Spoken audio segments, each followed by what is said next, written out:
quand est-ce qu'on a besoin de l'intelligence artificielle?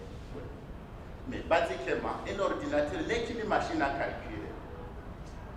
Basiquement, il sait faire l'addition, la multiplication, les opérations arithmétiques. Mais ne demandez pas à l'ordinateur de vous dire comment vous allez quitter la cathédrale pour aller, disons, à Kiriri.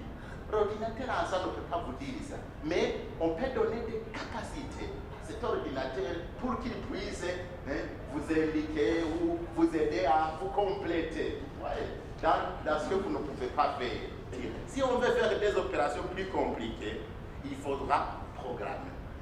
Il faudra programmer, c'est-à-dire expliquer à l'ordinateur comment faire. C'est là où vient justement, quand vous avez déjà entendu parler des programmeurs, des développeurs, c'est leur rôle. Envoyez vos enfants étudier ces trucs-là, mes chers amis. C'est une technologie qui est à la une.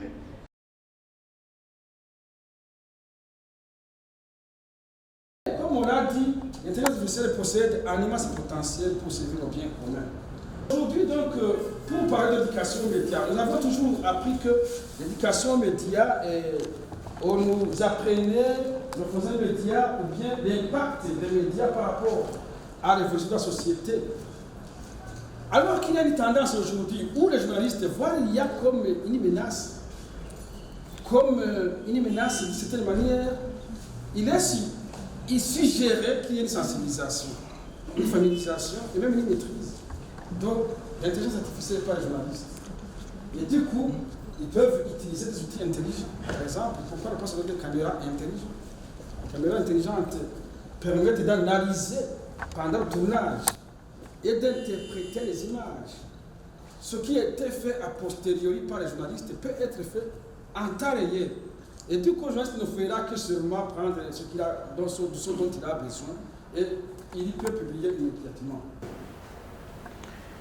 Grâce donc aux masses de données, comme on l'a dit, parce que l'intelligence artificielle, souvenez-vous, ça se nourrit des masses de données.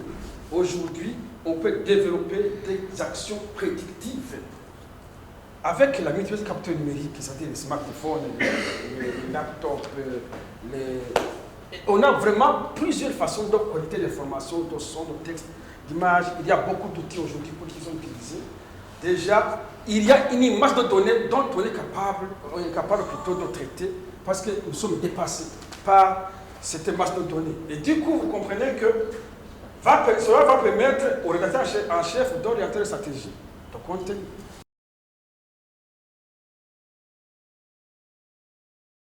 Approfondissant les potentialités technologiques, est-ce qu'il est permis de d'exercer la technologie sur l'homme indéfiniment, parce que technologiquement c'est possible?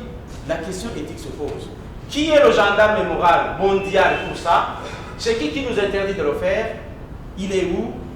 Au Burundi, si vous êtes informaticien, vous êtes dans votre maison, qui vous interdit d'expérimenter tout ce que vous voulez? Est-ce qu'il y a une police spécialisée pour ça? Ce sont des questions. Les nouveaux outils numériques changent le visage des communications, de l'administration publique, de l'enseignement, de la consommation, des interactions personnelles et d'innombrables autres aspects de la vie quotidienne. C'est ce qu'on vient de nous expliquer depuis le matin. Il est important, c'est le pape qui parle, il est important de guider les algorithmes afin qu'il y ait une conscience responsable dans l'utilisation et le développement de ces différentes formes de communication qui vont de pair avec celles des médias sociaux et de l'Internet. Autant on se soucie de sauvegarder l'éthique dans les médias sociaux, en Internet en général, autant il faut que pour les algorithmes aussi, il y ait l'arborétique, cette prise de conscience responsable sur l'utilisation et le développement de ces différentes formes de communication. Et je vous remercie.